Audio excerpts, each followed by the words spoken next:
A few weeks ago, 7 top engineers of the Department of Electrical Engineering got together and decided it was great time to send our technology to Venus.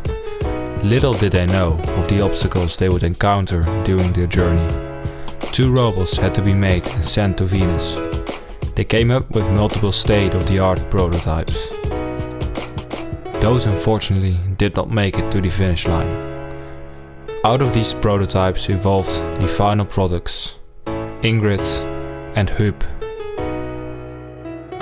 The abilities of these robots vary from gathering samples that will tell us more about life and outer space, to avoiding craters and mountains that will prevent the robots from getting lost in the endless deserts of Venus. On top of that, the rover has been programmed to find its way back to the base. When looking to the key challenges this exploration accompanies, the avoidance of craters is one of the most important parts. Crater avoidance is achieved with the use of 2 sensors, one on each side of the robot. The sensors that we used for the crater avoidance system consist of 2 CNY70 infrared optical sensors. By complex engineering, we managed to design a circuit that outputs a digital signal, since we just needed to distinguish black from white. The next key challenge in our exploration was avoiding mountains.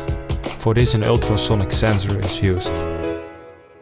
Before picking up samples, they first have to be detected.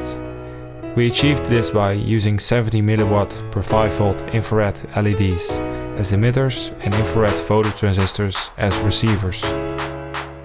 In the case of detecting samples, we use the infrared LED and phototransistor combination instead of the CNY70, as we can achieve greater detection distance with them. Also, by applying higher current through the LEDs, we managed to extend the distance even further. Additionally, we output an analog signal, as in this way we can measure the distance between the sample and the sensor.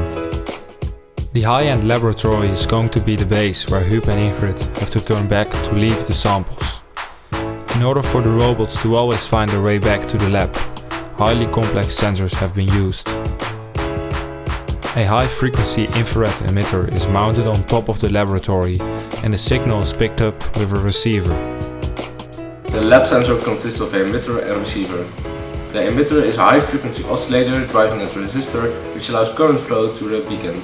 The receiver consists of multiple stages. It first converts current to voltage and then filters and amplifies this signal with multiple op-amps.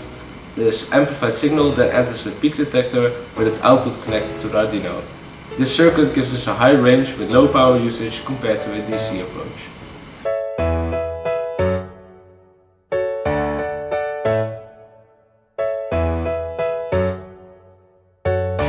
Records.